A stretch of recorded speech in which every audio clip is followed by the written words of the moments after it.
ஸ்ரீமதே ராமானுஜாய நமஹ. திருவல்லிக்கேணி அம்மாள் வார்த்தை 12. திருவல்லிக்கேணி பெண்பிள்ளை ரகசியம் 12. இடைச்சிகள் இடையே நின்றேனோ வங்கிபுரத்தாரைப் போலே. இடைச்சிகள் இடையே நின்றேனோ வங்கிபுரத்தாரைப் போலே. யார் இந்த வங்கிபுரத்தார்? ஏன் அவர் இடைச்சிகளுக்கு நடுவிலே சென்று நின்றார்? என்ன சரித்திரம் பார்ப்போம். ராமானுஜர் வாழ்ந்த காலத்திலே அவரை சுற்றி 700 சந்நியாசிகள், 12,000 ஸ்ரீ வைஷ்ணவர்கள், எத்தனையோ ஆண்டாளம்மாள்கள், பெண் பாகவதோத்தமர்கள், இப்படி புடைசூழ வாழ்ந்திருந்தார் ராமானுஜர். இந்த பூவுலகத்திலே இப்படி சமிருத்தியோடு இவ்வளவு அடியார்கள் புடைசூழ ஒரு மகான் வாழ்ந்திருக்கிறார் அப்படின்னா அது ராமானுஜரை தவிர வேறு யாரும் இருக்க முடியாது என்று தெளிவாக அடித்துச் சொல்லலாம். அதற்கு சான்றாக எல்லா திவ்ய தேசங்களிலேயும் ஸ்ரீரங்கம், ஸ்ரீபெரும்புதூர் போன்ற இடங்களிலே இருக்கக்கூடிய அந்த சித்திரங்கள், அதையெல்லாம் பார்க்கும் பொழுது அதே சமயத்தில் அவருடைய சிஷ்ய பரம்பரைகள், அவர் பிற்காலத்துக்காக ஏற்படுத்தி வைத்த 74 சிம்ஹாசனாதிபதிகள், அவர்கள் மூலமாக எத்தனையோ சிஷ்யர்கள் என்று 1000 வருடங்கள் கழித்தும் இன்றைக்கும் அவர் காட்டின ராமானுஜாரிய திவ்யாக்யாம் வர்த்ததாம் அபிவர்த்ததாம் என்று சொல்லுகிறார்கள். 1000 வருஷத்துக்கு முன்னாடி ராமானுஜர் ஏற்படுத்திய அந்த கட்டளைகள் இன்றளவும் எவ்வளவு அழகாக நடந்து கொண்டு வருகிறது. அப்படி ராமானுஜருடைய சிஷ்ய சமிருத்தி, அவரிடத்தில் இருக்கக்கூடிய அடியார்கள் கூட்டம், தொண்டர்கள் கூட்டம் என்பது காண கண்கொள்ளா காட்சி. இப்படி அவர் நடந்து வரும் பொழுது அதை பார்த்த அவருடைய ஆச்சாரியனான பெரிய நம்பிகளே விழுந்து சேவித்திருக்கிறார் என்றால் அப்படி எவ்வளவு சமிருத்தியோடு ராமானுஜர் வாழ்ந்திருந்திருப்பார். ஒவ்வொருத்தரும் அவருடைய சிஷ்யர்கள்னு சொன்னா ஏதோ சாமானியமானவர்கள் அல்ல. ஒவ்வொருத்தரும் வேத விற்பன்னர்கள், உபய வேதாந்தத்திலும் தேர்ச்சி பெற்றவர்கள், ஒவ்வொருத்தரும் தனித்தனியாகவே அவர்களே ஒரு ராமானுஜரா அப்படின்னு சொல்ற அளவுக்கு வித்வத்து படைத்தவர்கள், அனுஷ்டானம் படைத்தவர்கள்.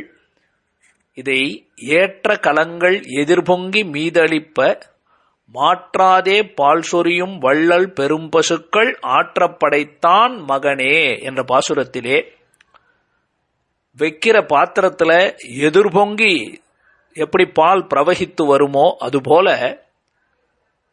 தன்னுடைய சிஷ்யர்கள் ஒவ்வொருத்தரும் அவ்வளவு உயர்ந்த விஷயங்களை பொங்கி பல பேருக்கு கொடுத்த அளவுக்கு பல சிஷ்யர்களை கொண்டவர் அவருடைய மகன் என்று ராமானுஜரைத்தான் அந்த இடத்துல காட்டி ராமானுஜருடைய மகனாக மேலக்கோட்டை செல்வப்பிள்ளையை சொல்லுவதுண்டு. அப்படி கொண்ட சிஷ்ய சமிருதிகளுக்குள்ளே ஒரு முக்கியமான ஆச்சாரியர், அவருக்கு வங்கிபுரத்து நம்பி என்று திருநாமம். வங்கிபுரத்து நம்பி என்று பேர். இவருடைய திருநக்ஷத்திரம், எங்கு அவதரிச்சார், இதெல்லாம் தெளிவாக இல்லை.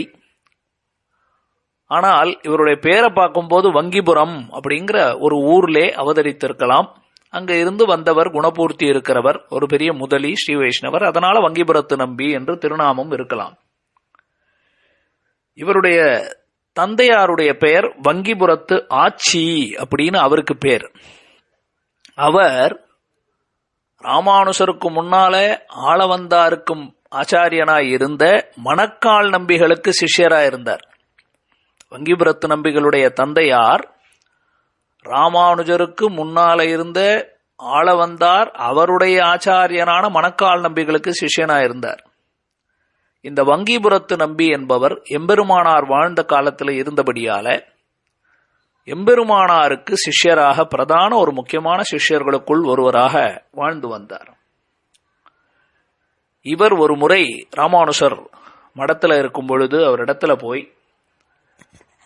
நீர் காட்டிய வழியில இப்ப இத்தனை பேர் ஸ்ரீ வைஷ்ணவர்கள் ஆகிவிட்டார்கள், எம்பெருமானே பரதெய்வம் என்று வாழ்கிறார்கள் ஸ்ரீ வைஷ்ணவர்கள். அவர்கள் இந்த சம்சாரத்துல வாழும்போது அவர்களுக்கு எவ்வளவு தடங்கல்கள் விரோதிகள் வரும். நாம ஒன்று செய்யணும்னு நினைக்கும் போது இதை எப்படி செய்யக்கூடாது அப்படி செய்யக்கூடாதுன்னு எவ்வளவு தடங்கள் வருது இல்லையா? அப்ப சம்சாரத்துல இந்த ஸ்ரீ வைஷ்ணவர்கள் அடியார்கள் இவர்களுக்கு எவ்வளவு தடங்கல்கள் வரும், அதையெல்லாம் எப்படி போக்கிக் கொள்ளுவது, எப்படி சமாளிப்பது அப்படின்னு கேட்க ராமானுஜர் அவருக்கு உபதேசம் செய்கிறார். கிட்டத்தட்ட 83 விரோதிகள் தடங்கல்களை சொல்லி அதற்கு எப்படி பரிகாரம் என்பதையும் ராமானுஜர் சொல்ல அதை அழகா ஏடுபடுத்தியிருக்கார். இன்னைக்கு வங்கிபுரத்து நம்பிகள் எழுதின விரோதி பரிகாரம் என்பது அந்த நூல். அந்த 83 விரோதிகளை சொல்லி அதுக்கு என்ன பரிகாரம் என்று ராமானுஜர் சொன்னதாக அதை கேட்டு எழுதினார் என்று உயர்ந்த கிரந்தத்தை கொடுத்தவர் வங்கிபுரத்து நம்பிகள். இன்னைக்கு மேலக்கோட்டை திருநாராயணபுரம் போனா அங்க இருக்கக்கூடிய அந்த சுவாமி ராமானுஜருடைய சந்நிதி அர்ச்சகர்கள் கைங்கரியத்துல இந்த சுவாமிகள் அந்த வம்சத்துல வந்தவர்கள் இருக்கிறார்கள். வங்கிபுரத்து நம்பியினுடைய வம்சத்தில் வந்தவர்கள். அவர்களுடைய திருமாளிகை மேலக்கோட்டை திருநாராயணபுரம் கோவிலுக்கு எதிர்க்கவே மிக அருகையிலேயே அவர்களுடைய திருமாளிகை, அந்த ஆச்சாரியனுடைய திருமாளிகை அங்க இருக்கு. வங்கிபுரத்து நம்பியினுடைய திருமாளிகை அப்படின்னு எழுதியிருப்பாங்க. அங்க போனீங்கன்னாக்கா சேவிச்சிங்கன்னாக்கா ராமானுஜர் மேலக்கோட்டையில இருக்கும்போது அங்க ஒரு ஒழுகு, கோயில் ஒழுகுன்னு எழுதியிருக்காரு. அதாவது மேலக்கோட்டையில எது எது எப்படி நடத்தணும் அப்படின்னு ஒரு ஓலைச்சுவடுல எழுதி ராமானுசன் அப்படின்னு ராமானுஜரை கையெழுத்து போட்டிருக்கார். தன்னுடைய திருக்கைகளால கையெழுத்து போட்டிருக்கார் ஓலைச்சுவடுல. அந்த ஓலைச்சுவடு பிரதியை இன்னைக்கும் அந்த வங்கிபுரத்து நம்பியினுடைய திருமாளிகையில இருக்கக்கூடிய திருவாராதன அறையில இருந்து எடுத்து காட்டுவார்கள். அப்படி ஆச்சாரிய பிரதிபஷ்டியோடு ராமானுஜருக்கே சேவை செய்து கொண்டு வாழ்ந்து கொண்டும் இருக்கிறார்கள். இப்பொழுதும் வங்கிபுரத்து நம்பி அப்படிங்கிற ஆச்சாரிய புருஷர்கள் மிக உயர்ந்த ஸ்தானத்திலே வைக்கப்பட்டிருக்கிறார்கள். இந்த சம்பிரதாயத்தில் ரொம்ப கனிவோடு நல்ல சிஷ்ய பரம்பரைகளோடு இருக்கக்கூடியவர்கள். அவரை பற்றித்தான் இங்கே சொல்லுகிறார்கள். இடைச்சிகள் இடையே நின்றேனோ வங்கிபுரத்தாரை போலே அப்படின்னு. இவருடைய சரித்திரம் பற்றிய ஐதிஹ்யங்கள், வரலாறுகள் பல இடங்கள்ல வியாக்கியானங்கள்ல காட்டப்படுகிறது. வார்த்தாமாலை போன்ற கிரந்தங்களிலே, திருவாய்மொழி, நாச்சியார் திருமொழி போன்ற பாசுர வியாக்கியானங்கள், விளக்க உரை எழுதும் போது நம்பிள்ளை போன்ற குருமார்கள் இவருடைய வாழ்க்கையிலிருந்து சில சரித்திரங்களை எடுத்து மேற்கோளாக அங்கே காட்டியிருக்கிறார்கள். அந்த மாதிரி ஒண்ணுதான் திருவாய்மொழியிலே 9ஆம் பத்து 2ஆம் திருவாய்மொழி 8வது பாசுரம் நங்கள் கண்முகப்பே அப்படிங்கிற பாசுரம். நங்கள் கண்முகப்பே அப்படின்னு தொடங்குற அந்த பாசுரத்தினுடைய ஐதிஹ்யம் அதில் எழுதும் போது அதனுடைய வியாக்கியானத்தில் நம்பிள்ளை எழுதுகிறார்.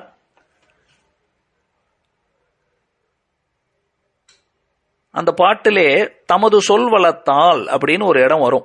அதுக்கு வியாக்கியானம் எழுதும் போது அங்க எழுதுறார் நம்பிள்ளை, வங்கிபுரத்து நம்பி விஜயஸ்வ என்ன ஆண்டான் அருளி செய்த வார்த்தையை நினைப்பது அப்படின்னு எழுதுறார். வங்கிபுரத்து நம்பி விஜயஸ்வ என்ன ஆண்டான் அருளி செய்த வார்த்தையை நினைப்பது அப்படின்னு அந்த இடத்துல எழுதியிருக்கார். அது என்ன சரித்திரம் அப்படின்னு ரொம்ப சின்ன எளிமையான சரித்திரம். ஒரு முறை வங்கிபுரத்து நம்பிகள் பெருமாளை சேவிப்பதற்காக வந்திருக்கார். பெருமாளை சேவிக்கிறார் ஸ்ரீரங்கத்தில். நம்பெருமாளை சேவித்துக் கொண்டிருந்தவர் ஒரு பக்கத்துல பார்த்தா, எப்பவுமே இப்ப கூட தெரியும் இல்லையா, ஸ்ரீ வைஷ்ணவ கோஷ்டி அப்படின்னு அந்த சேவிக்கிறவங்க, பாசுரம் சேவிக்கிறவர்கள், அர்ச்சகப்பர அவங்கெல்லாம் ஒரு கோஷ்டியா இருப்பாங்க. அதுதான் ஸ்ரீ வைஷ்ணவ கோஷ்டின்னு அங்க இருப்பாங்க. இவர் உயர்ந்த ராமானுஜருடைய சிஷ்யர் தானே, ஒரு ஆச்சாரிய புருஷர் தானே, இவர் அவங்களோட நின்றுருக்கலாம். இவர் அந்த கோஷ்டியில போய் நிக்கல. இவர் அந்த கோஷ்டியில போய் நிக்காமல் இவர் அங்க இருந்து எதிர்பக்கமா இடைச்சிகள் எல்லாம் நின்றுகிட்டு இருந்திருக்காங்க. இடையர்கள், இடைச்சிகள்னு சொல்றோம் இல்லையா, அந்த இடைச்சிகள் நிக்கிற அந்த கோஷ்டியில போய் பெண்களுக்கு நடுவுல, அந்த இடைப்பெண்களுக்கு நடுவுல உட்கார்ந்துட்டு பெருமாளை சேவிச்சுட்டு இருந்திருக்கார். அங்க இருந்து முதலை ஆண்டான் இதை பார்த்தார். என்ன இவ்வளவு பெரிய கோஷ்டி, நம்ம எல்லாம் ஆண்கள் ஸ்ரீ வைஷ்ணவர்கள் ஒன்னா இருக்கும், இவரையே அங்க போய் நிக்கிறார் அப்படின்னு பார்த்து, ஏன் சுவாமி அடையத்தக்கவர்களான ஸ்ரீ வைஷ்ணவர்கள் இப்படி சமுத்தியாக ஒரு கூட்டமாக இருக்க நீங்க என்ன அவங்க கூட போய் நிக்கிறீங்க, இடைச்சிகள் அதுவும் பெண்கள் அந்த கூட்டத்துல போய் நிக்கிறீர்களே அப்படின்னு கேட்டாராம். கேட்ட உடனே அவர் பதில் சொன்னாராம், நாம் அல்பம் விரகராயிருப்போம், இவர்கள் ஒன்றுமறியாத கொச்சைகள் ஆகையாலே பெருமாள் கடாட்சம் இவர்களிடத்திலே பள்ளமடையாய் இருக்கும் என்று இருந்தேன் என்றார். அவர் என்ன சொல்றார், எனக்கெல்லாம் பெரிய உபாயம்னு எதுவும் இல்லை சுவாமி, ரொம்ப சாமானியனா, அல்ப விறகு, ரொம்ப சாமானியமான வழியை பிடித்திருக்கிறவன். நாம எங்கேயோ உங்க பக்கத்துல இருந்து ஓ இவர் பெரிய வித்வான் அப்படின்னு பெருமாள் நினைச்சு என்கிட்ட எதையாவது பெருசா எதிர்பார்த்துட்டார்னா, ஆனா பெருமாள் எப்பவுமே எல்லாம் தெரிந்தவர்களிடத்துல ரொம்ப அப்படி கடாட்சம் பண்ண மாட்டார். அவர் ஒன்னும் தெரியலையேன்னு பாவமா இருக்கிறான் பாத்தீங்களா, அவங்கிட்ட தான் கடாட்சம் பண்ணுவார். அதனால பெருமாள் என்ன பண்ணுவார், இப்ப 2 பேர்ல ஒண்ணுமே தெரியாத இந்த எளிமையான ஏழ்மையான